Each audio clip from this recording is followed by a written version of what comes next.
இந்த மூன்றாவது முறையாக கண்டிப்பாக பாரத பிரதமராக திரு நரேந்திர மோடிஜி அவர்கள் கண்டிப்பாக ஆட்சி அமைப்பார் என்று எல்லாருக்கும் தெரிந்த ஒரு உண்மை.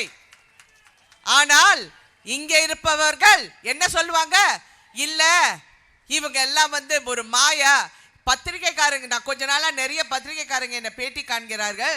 அவங்களும் ஏன் இந்த anti Modi wave, anti Modi, ஒரு ஆன்டி கிடையாது. there is only one anti vote, that is for the Dravida Munnetra Kazhagam. Anti incumbency completely. எல்லாருமே வெறுக்கிறார்கள், பெண்கள் அழுகிறார்கள். ஒரு கையில சாராய பாட்டில், இன்னொரு கையில் அழுக்கு தண்ணீரை வைத்துக் கொண்டு அழுகிறார்கள். இதுதானா எங்களுக்கு கொடுக்கறாங்க? கஷ்டமா இருக்கிறது. ஒவ்வொரு பெண்களை பார்க்கும், ஒரு பெண்ணும் கண்ணீர் வடிக்கிறது பார்க்கும் போது ரொம்ப கஷ்டமாக இருக்கிறது. என்ன வாக்குறுதி கொடுத்தாங்க? எதையும் செய்ய முடியாமல் இன்னைக்கு ஒரு புது வாக்குறுதி. என்னென்னமோ சொல்லுகிறாங்க, எல்லாம் ஆசை காட்டுறாங்க. அவங்களுக்கா கதை எழுத தெரியாது? இப்ப தமிழ்நாட்டுக்கு கதை எழுதுனாங்க, இப்ப நாட்டுக்கே கதை எழுத பார்க்கறாங்க. ஒன்று மட்டும் நீங்கள் புரிந்து கொள்ளுங்கள், இந்த தேர்தல் ஒரு முக்கியமான தேர்தல், பாராளுமன்ற தேர்தல், உங்கள் பிரதமரை தேர்ந்தெடுக்கும் தேர்தல்.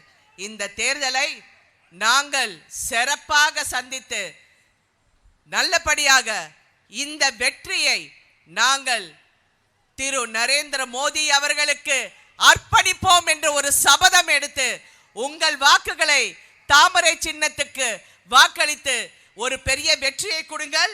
ஏனென்றால் இப்ப நீங்க பாத்தீங்கன்னா இந்தியாவை காக்க ஸ்டாலின் அழைக்கிறார் என்று எல்லா இடத்திலையும் சொல்லிக் கொண்டிருக்கிறார். இந்தியாவை காக்க போகிறார். முதல்ல நீங்க தமிழ்நாட்டில் இருக்கிற சிக்கலை காக்குங்கள், அதுதான் முக்கியம். இந்தியாவை காக்க நீங்க வர வேண்டாம், முதல்ல தமிழ்நாடை காக்குங்க.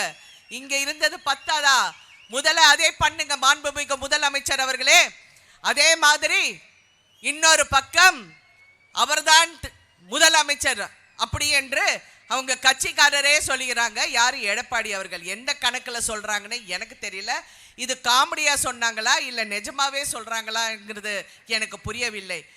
அதாவது இந்த ஸ்கூல்ல தப்பு பண்ணா பசங்களை கூப்பிட்டு, டேய் நீ உங்காது புடிடா, நீ உங்காது பிடிப்ப, ரெண்டு பேரும் மன்னிப்பு கேளுங்க அப்படின்னு நம்மளை இந்த தோப்பு கண்டை போட வைப்பாங்க.